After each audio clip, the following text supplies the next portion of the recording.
Oh, hallelujah. Magandang gabi po, mga kapatid. Pwede po ba tayo umiti muna? Ako po nililiwas pag may nakasimangot. Kayo po may nakalandi na. Kinababahan ko yun pag may nakasimangot. Pakisabi sa katabi, kapatid. Mahal kita. Kahit nagkakaganyan ka. Walang pangalan natin na niya.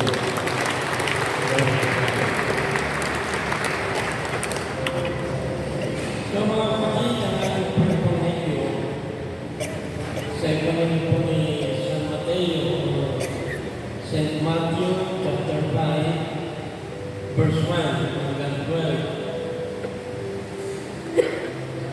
Ganito po ang ating mababasa nang makita ng ang makapal na tao, umahon siya sa bundok.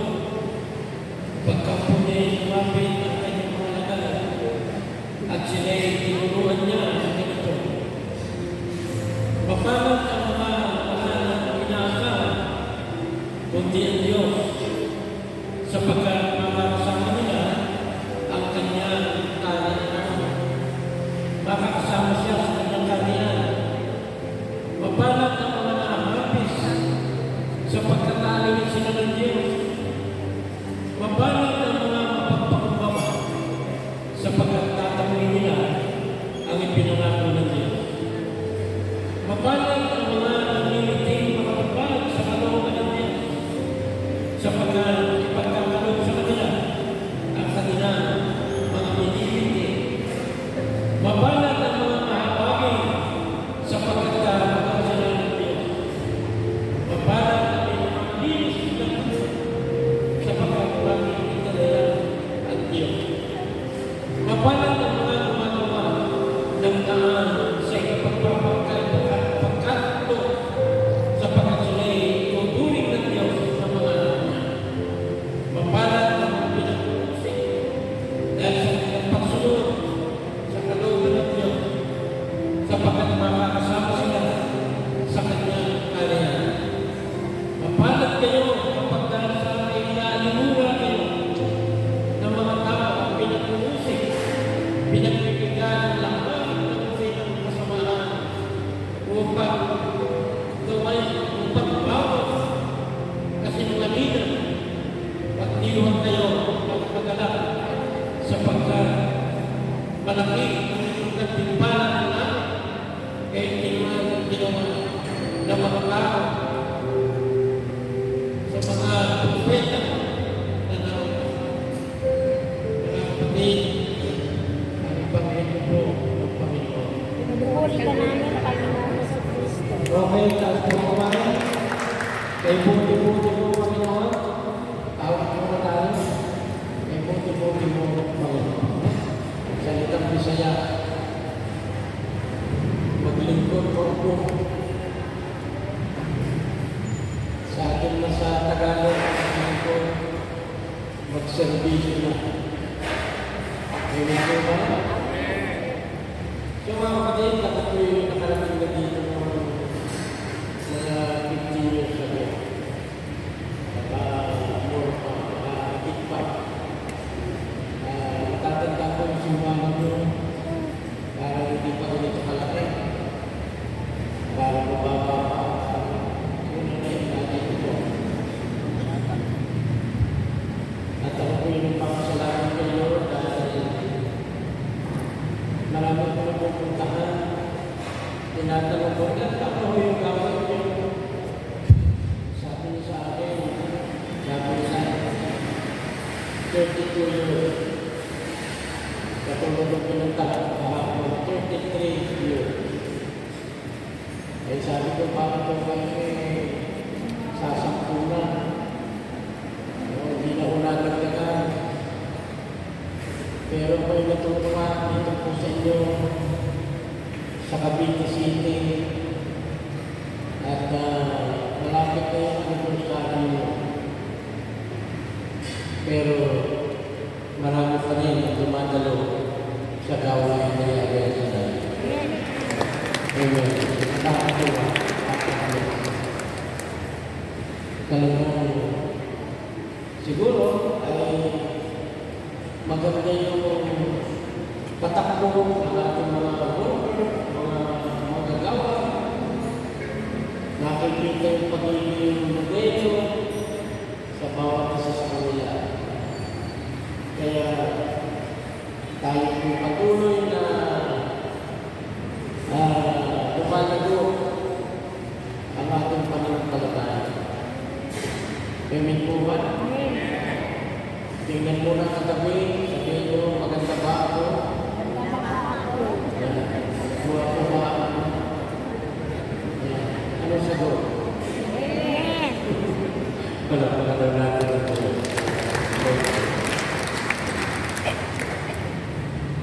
So mga kapatid, tayo sa yung beatitude, no? At ito pong salita nito ay mula, no?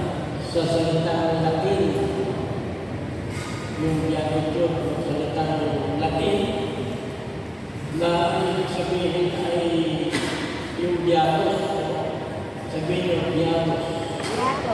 Yeah.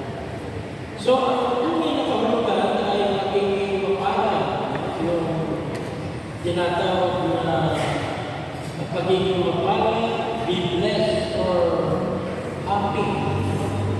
Yeah. Tayo po mga magkasanay ay mapapalad. Amen po ba? Sapagkat tayo po ay tinawag ng Diyos para pagkanatin natin Panginoon. Hindi na napakabuti. Hindi lahat ay tinatawag ng Diyos. Napakaraming tao sa Cavite City, pero hindi po lahat nag-iinipot sa Diyos. No? At ito po yung ginawa, ito yung pagpunta rito, kung saan loob. Anong dahilan? Sapagkat ito yung araw na itinakda ng Diyos. Ito yung araw na ito ay pinigay niya sa tayo na araw na pakikipagtibay at pagpupuri sa Diyos. Every Friday, tatandaan niya yung may panal na araw para kay Israel. Amen po ba? Palakpakan mo natin ang Diyos kaya tayo kumala sapagkat tayo tinawag ng Diyos.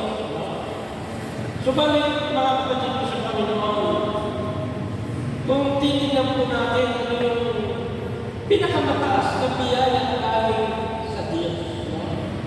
Ano yung pinakamataas na ipinagkaloob na biyaya sa atin? Kung ating titignan, ang pinakamataas na biyaya na bigay ng Ama ay walang iba kundi si Jesus Christ, ang ating Panginoon. Bakit po siya binigay? Bakit siya pinagkaloob? Sapagkat mayroong misyon. Meron siyang layunin, ang Ama, para sa atin. Sabi doon sa John chapter 3, verse 6, for God so loved the world, para ipagawa ang kanyang pagmamahal sa tao. Kaya tayo yung mapala. Bakit? Mahal tayo ng Diyos. Amen. Yakapin niyo po katabi niyo sabihin niyo, mahal ka ng Diyos. Mahal ka ng Diyos. Amen. Palapakan mo natin ang Diyos.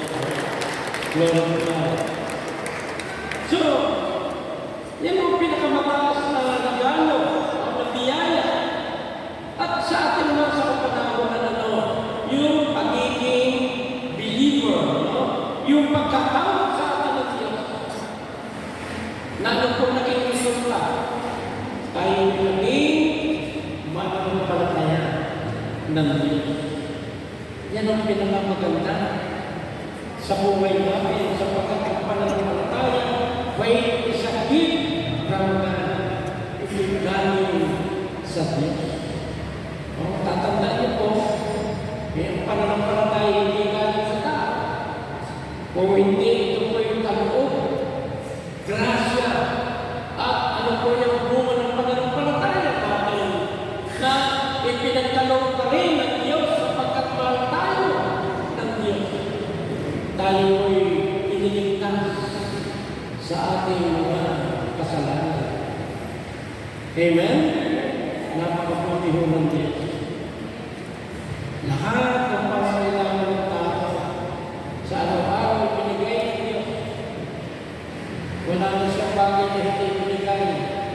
Pati buhay, pati pangangailangan, pati ninabukasan, pati kalusugan, kalakasan, lahat ipinagkaloob sa atin. Sapagkat tayo po ay special kay Yahweh El Shaddai. Amen. Glory to God. Subalit mga kapatid ko sa Panginoon, alam niyo po ang ating Panginoon.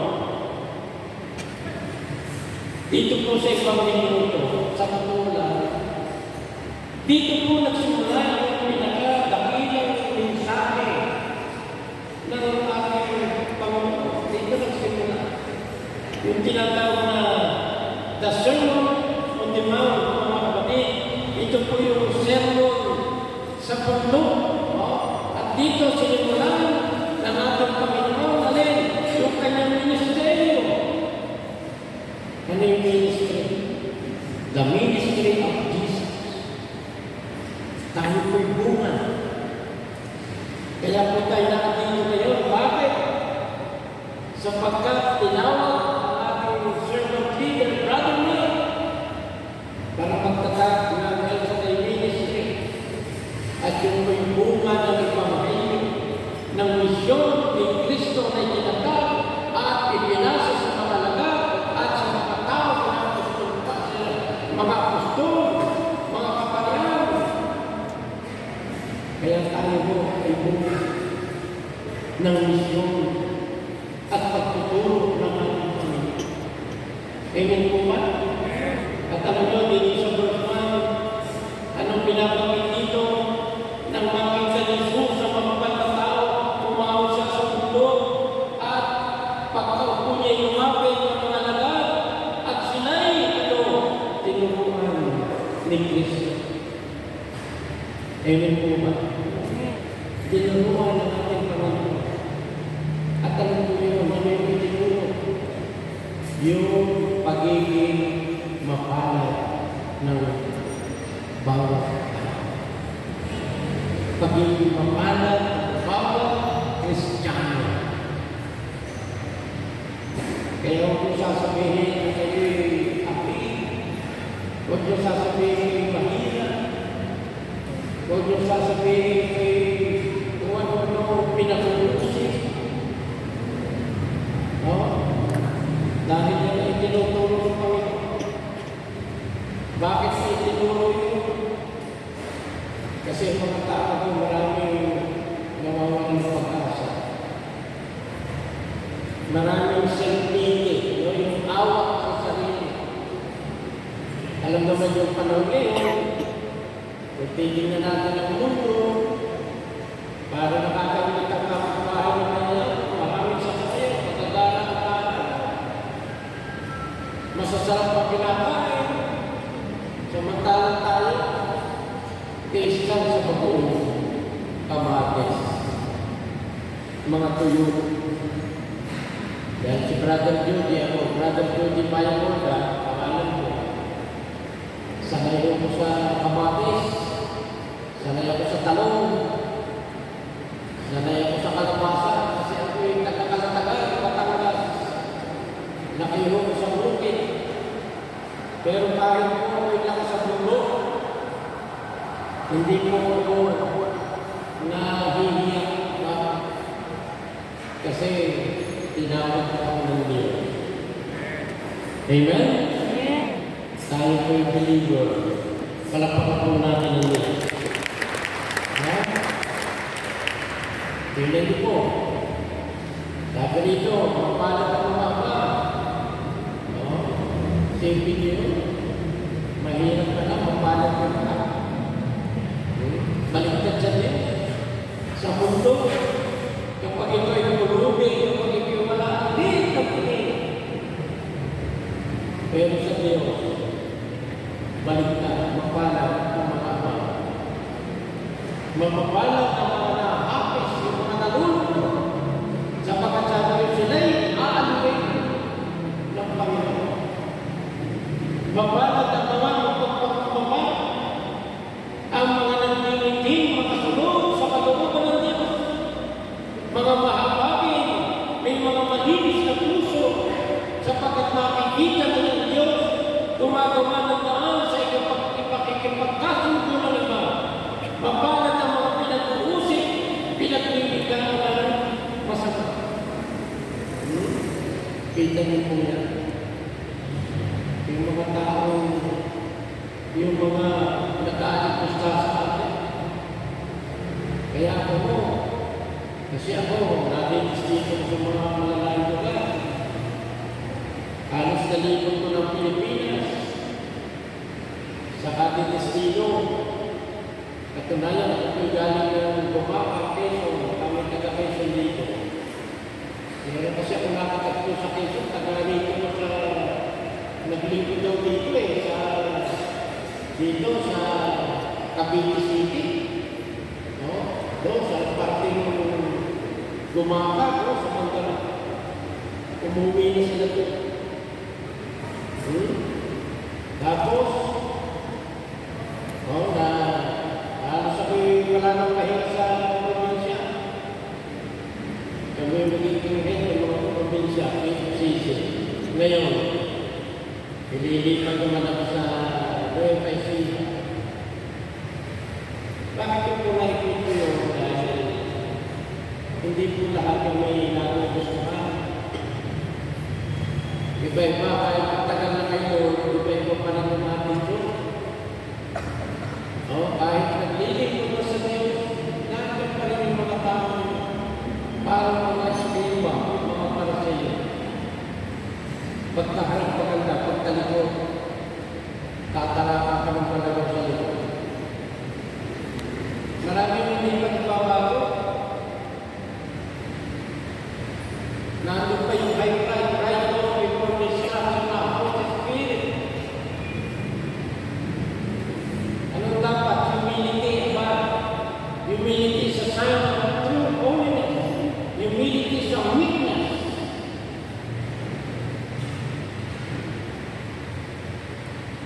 So mga kapatid, matagal na pong gawin natin sa kabila. 40 years. Mahigit pa yan. 41 years yan. 40 years. Mag-aanap na sa nila kayo. Ako, nagsimula kayo sa tayo, 1985. Siguro kasabay ko na ito. Natatagal kayo sa tayo, 1984. Naging attender ko 1985. Naranasan ko maghigayat, magpapasok, magkaway. Naranasan ko magkaway. Hanggang sa 1921, namin na siya na mag-training as preacher. Kaya matagal-tagal na rin po tayo sa servisyo, sa paglilingkod sa Panginoon. Alam niyo po, ang isang natutunan ko na mahalaga yung pagiging totoo sa gawain ng Diyos. Palakpakan natin ang Panginoon.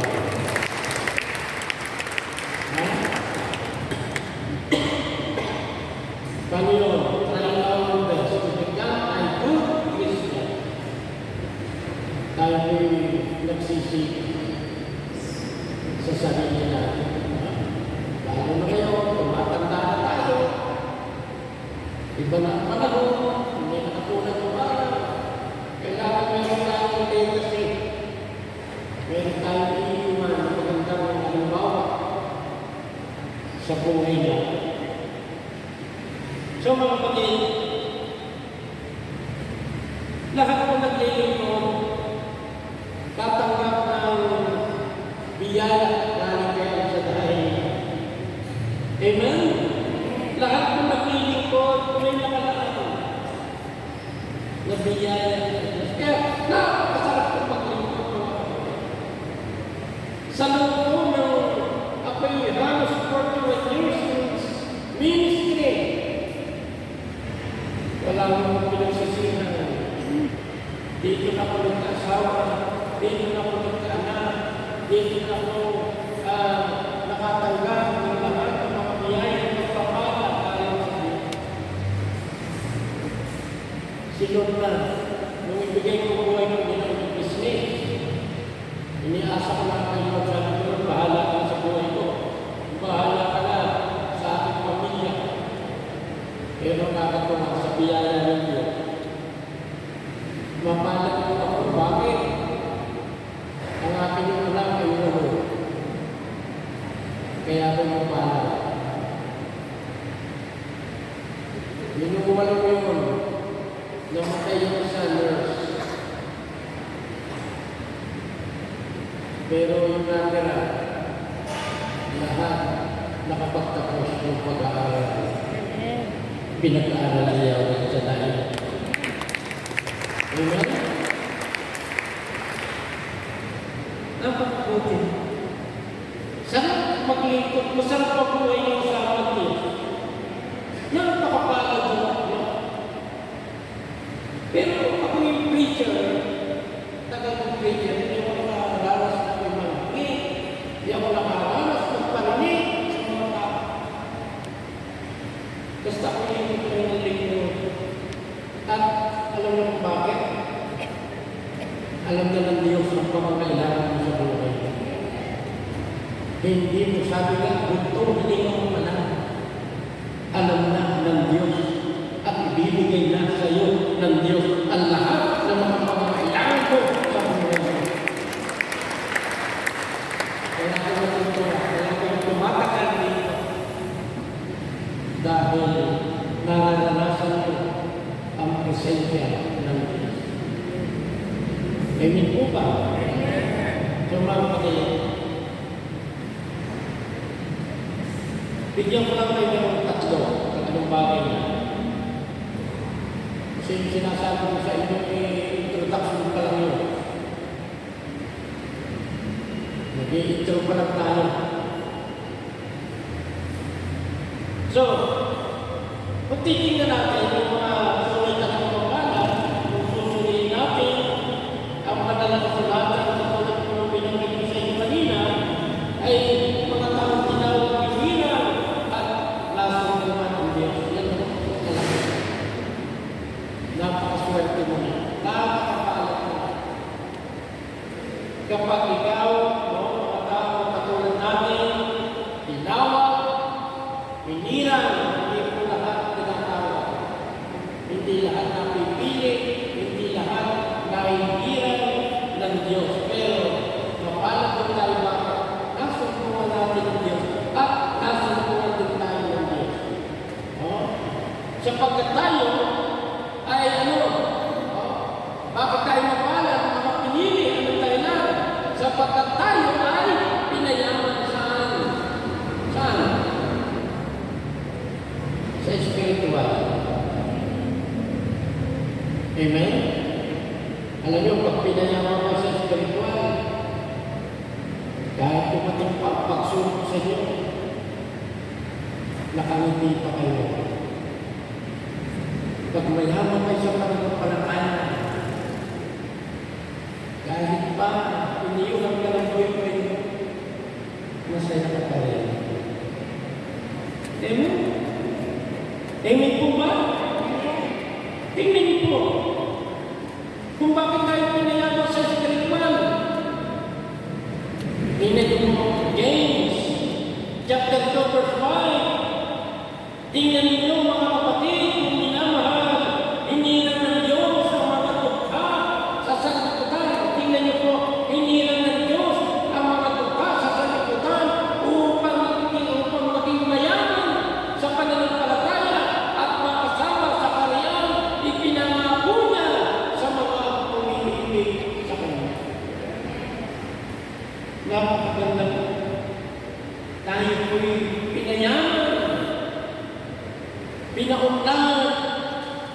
pinalago sa pananampalataya kay Yahweh sa nanay na kahit anong mangyari pagduman na dumating every Friday, hindi nyo pinakaligtaan yung araw ng pakikipagtipan kay Yahweh sa nanay.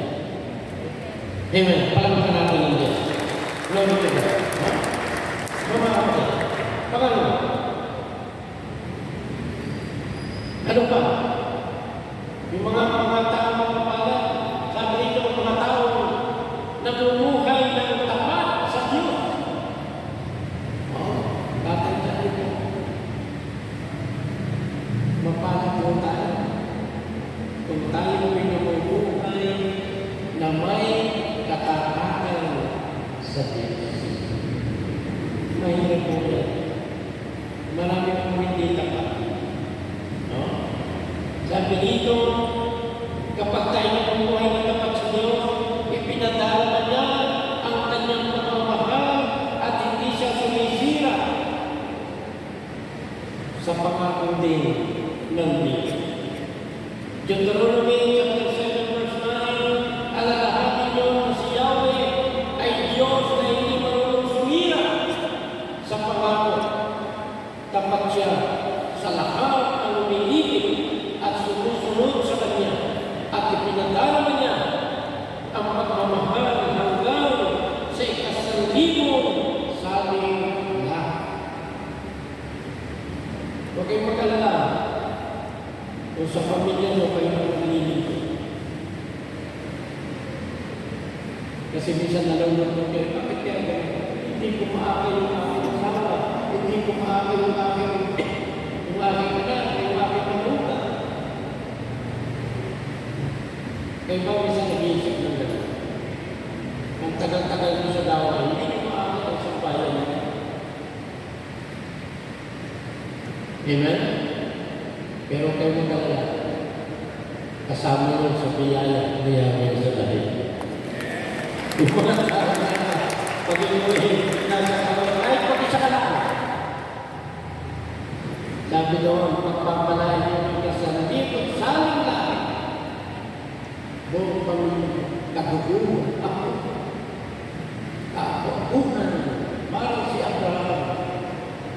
Si Abraham, pinasagana, pinayaman, nagbago, siya tinatawag na ama ng pagpapalataya, nagbago, pero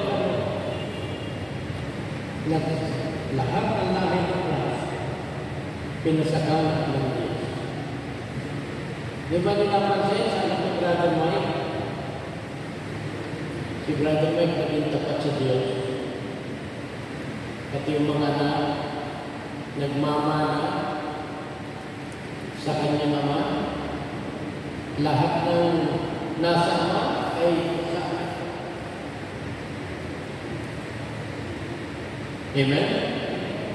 Kaya papalang ko yung mga anak ng Brother Mike.